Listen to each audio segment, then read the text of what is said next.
Okay. Hi. I'm making this video for my RCC Physics full remote learners. So hi, how's it going? I'm Mr. Burkhardt. I'm your teacher.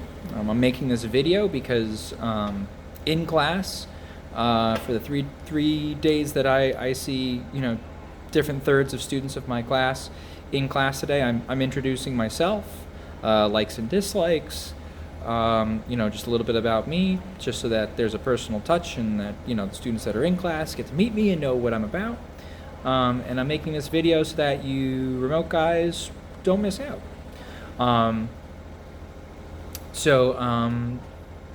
This is kind of your first assignment, is to watch this video just so that you get an introduction to me.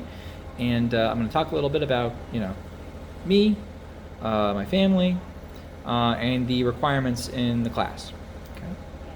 All right, so a little about me, my chops. I got my physics degree and my master's in education at SUNY Potsdam. Unbelievable robots. Go Bears! So yeah, SUNY Potsdam. But that was a while ago. I'm realizing now. My work history is about 9 years long at this point. This is my 9th year teaching.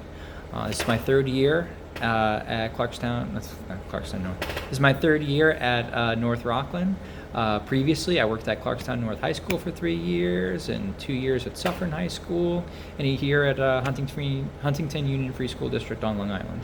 So I know I look like a baby, but I've actually been working for kind of a long time in this gig. Some personal information about me. I live in Orange County, surrounded by onions, garlic, and apparently chickens. I like video games and nerdy sciencey stuff. I also enjoy sports, and I follow the following teams in an order of importance: Manchester United #1, whoever's on my fantasy football team, the New York Giants, and the Yankees. Family, I have a wife. Her age is unknown. She likes me, I think, biology and teaching, children, I think, and any Lego game that they make into a video game form. I have a son, Warren. He's 2.5 years old, and he likes trucks. Truck tunes, which if you look them up, they're like songs about trucks.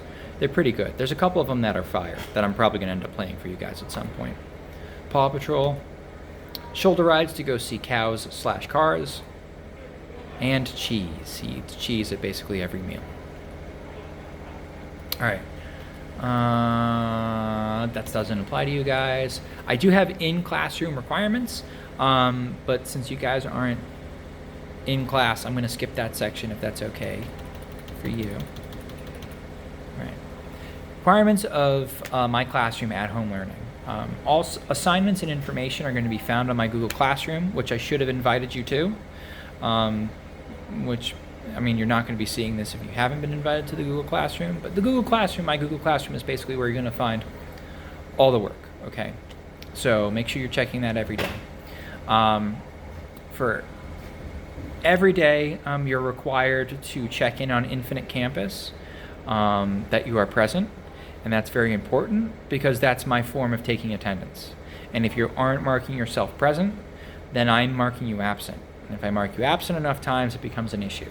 So make sure that you guys are signing on to Infinite Campus and marking present.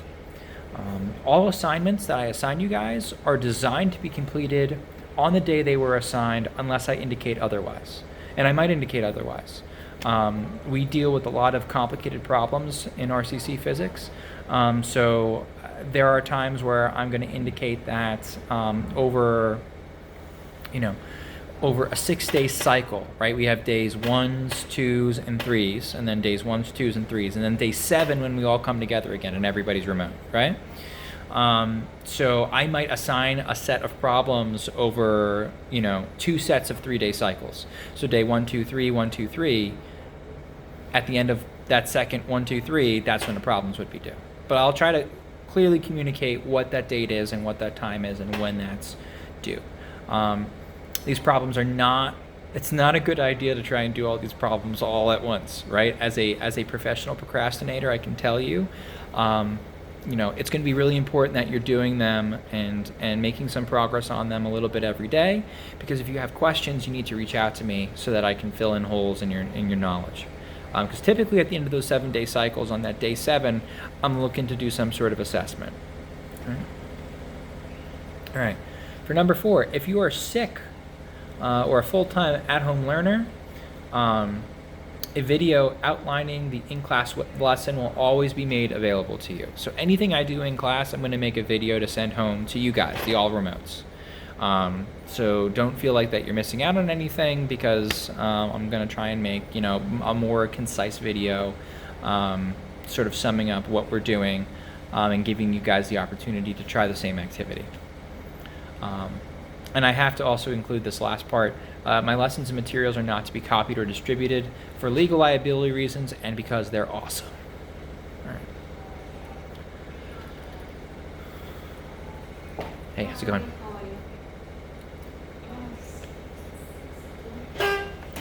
All right, so for RCC physics, the way our grade scale works is exams and quizzes are 70% of your grade, and classwork/lab work is 30%.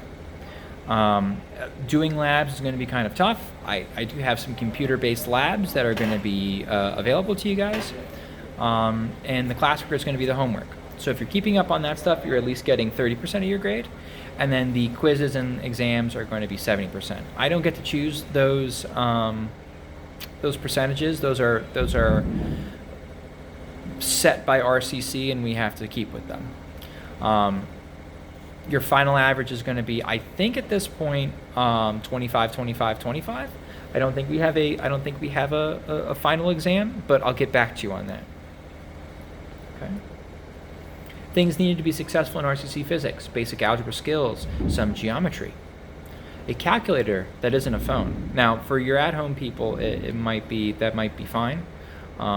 If you have like the program that does like a TI-84 on your phone, that might be fine for your at-home people. But having a specific calculator that isn't like the iPhone calculator can be very helpful. Best efforts inside and outside of class to prepare for tests and quizzes. Attention to detail. A lot of physics is about attention to detail, and when we do our stress test for the first time, you'll see what I'm talking about. And some patience and perseverance.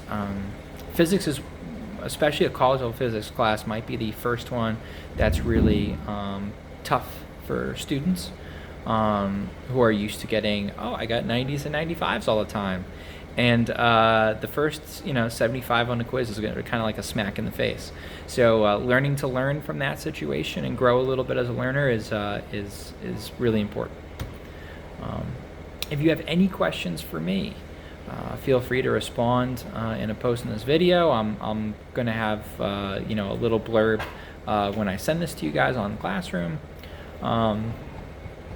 And very soon there's going to be a survey I want you to fill out that's going to basically be asking you to tell me more about yourselves, because I want to put some more details to the names and the faces that I see on a sheet, or on a screen, because the whole point of this sort of hybrid model is to learn a little bit more, have a little bit more of a human connection before we possibly go all remote, or we keep with this and stick with this for the rest of the year, and maybe some of you guys come back to school. So we're going to see on that front. Okay. Well, I've been talking for almost 10 minutes now. Thank you for tuning in. Thank you for watching the video. I look forward to meeting you guys, whether it's through Google Meets or in person soon. And keep your eyes on the Google Classroom for more details. Okay. All right. Take care.